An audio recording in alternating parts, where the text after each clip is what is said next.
ये कहानी है एक प्यार के देवता और एक आम लड़की की। तो चलिए इस कहानी की शुरुआत करते हैं। इस कहानी में बताया गया है कि दंत कथाओं में कहा गया कि स्वर्ग के पुल के पास एक पत्थर जिसका नाम शैन शैंग है। प्यार पाने के लालच में वह पत्थर इंसान बन गया। इंसानी दुनिया में पहुंचकर बहुत दुखी जोड़ी बनाने लगा।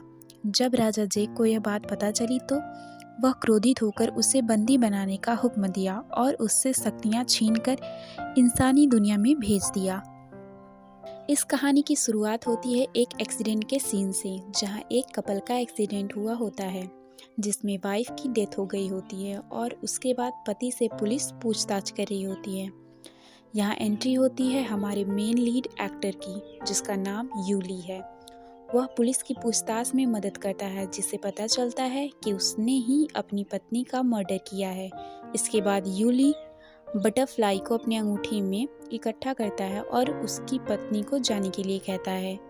उसके बाद वहाँ दूसरे कैरेक्टर की एंट्री होती है, जो कि एक देवदूत है, जो कि धरती पर लोगों की जोड़ियाँ बनाता है, जो ली को ताना कसता है कि तुम्हें दूसरों को दर्द देने में बहुत खुशी मिलती है ना।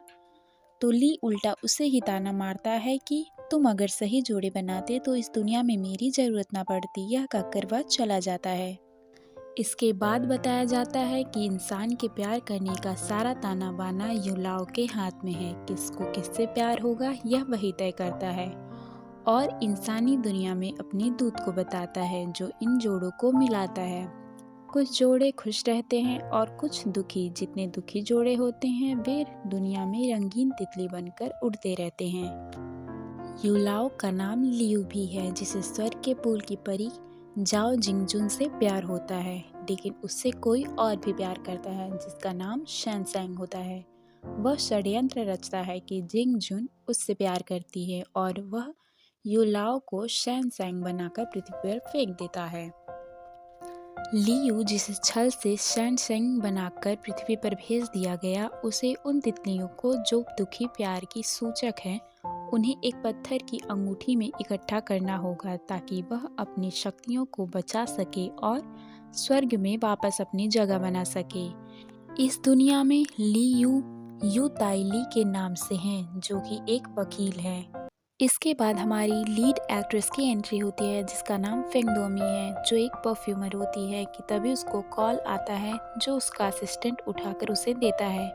कॉल फॉर्मर प्रेसिडेंट का होता है, जो अपने बेटे को पिकअप करने के लिए कहती है। ड्रामा के स्टार्टिंग में उस कपल का जिससे एक्सीडेंट होता है वह प्रेसिडेंट का लड़का और फेंग दोमिन का बॉयफ्रेंड होता है, जिसका नाम टिम है।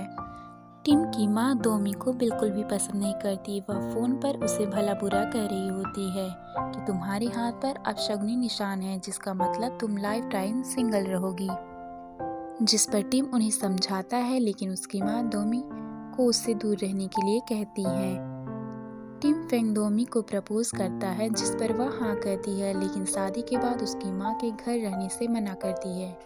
टिम और फेंग दोमी के बीच उसकी माँ को लेकर झगड़ा होता है, जिसकी वजह से टिम वहाँ से चला जाता है। फेंग दोमी मीटिंग के लिए बार जाती हैं, जहाँ उसकी मुलाकात बार की ओनर मिस्टर डिंग जियांग से होती है, जहाँ उसकी बहन भी आई होती है, जिसका नाम फेंग रुई है।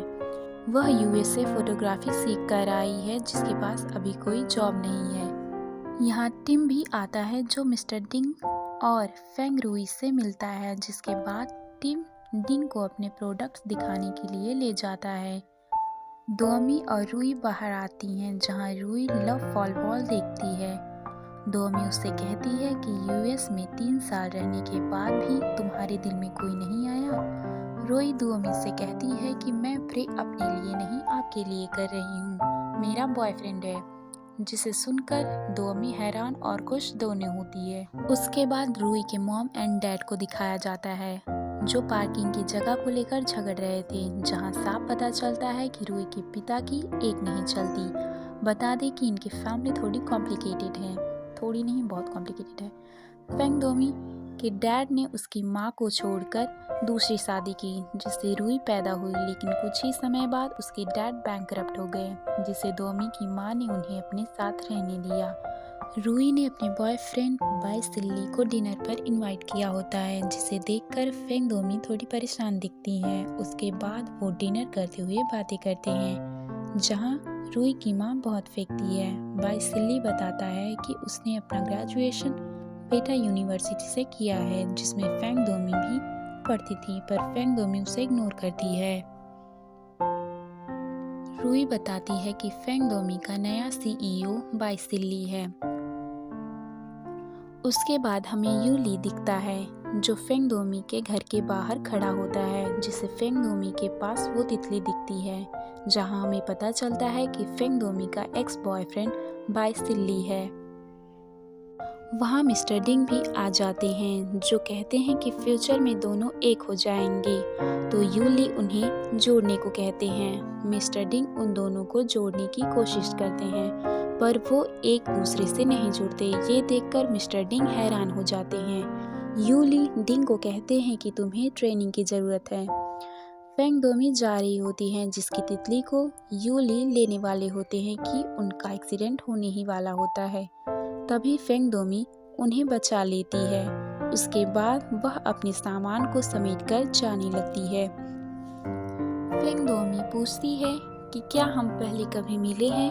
यू ली कहते हैं नहीं। उसके बाद दोमी जाने लगती है, लेकिन यू ली की इकट्ठा की गई सारी तितलियां फेंग दोमी के साथ जाने लगती हैं। इसे देखकर मिस्टर डिंग और यू ली दोनों हैरान रह जाते हैं। Thank you for watching this video. Please like, share, comment and subscribe my channel.